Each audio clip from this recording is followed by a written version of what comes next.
श्रीमद् भगवद गीता अध्याय 1 अर्जुन विषाद योग एच श्लोक 17 से 26। और तब कौरवों की सेना एकजुट हो चुकी थी। हर ओर से शंख बज रहे थे, नगाड़े गूंज रहे थे, सेना की धरती कांप रही थी और आकाश जवाब दे रहा था।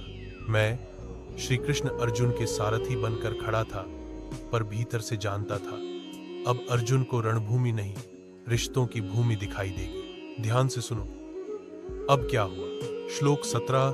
कौरवों की ओर से तेजस्वी काशीराज अपने रथ पर सवार हो शंख बजा रहे थे। उनकी ध्वनि में अहंकार नहीं, बल परंपरा और सम्मान था। कौरव पक्ष अब सिर्फ भीष्म पर नहीं, हर योद्धा पर खड़ा था। श्लोक 18।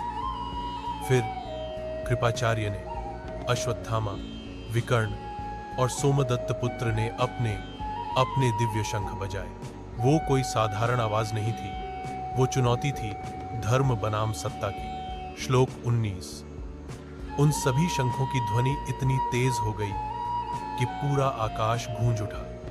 रणभूमि अब मौन नहीं थी, बल्कि पुकार रही थी, जो भी आए अब पीछे लौटना नहीं होगा। श्लोक 20। उसी समय अर्जुन, जिसने अब तक केवल सुना था, अब देखना चाहता था। उसने मुझसे कहा, हे अच्युत, रथ को दोनों सेनाओं के बीच में ले चल।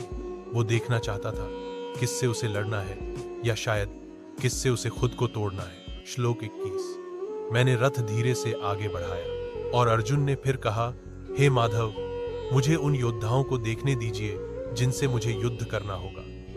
उसकी आवाज स्थिर थी, पर मन विचलित हो चुका था। श्लोक 22। मैंने रथ वहीं रोका जहां दोनों सेनाओं की रेखाएं आपस में मिलती थी। सामने खड़े थे अर्जुन के अपने रिश्ते, गुरु, भाई और कुल।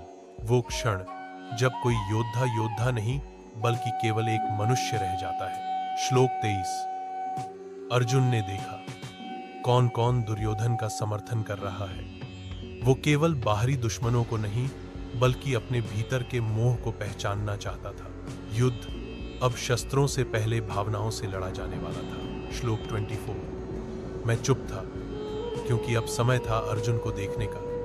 मैंने कुछ नहीं कहा, बस रथ वहीं रोका जहां से उसका दिल सबसे ज्यादा डगमगाएगा। श्लोक 25।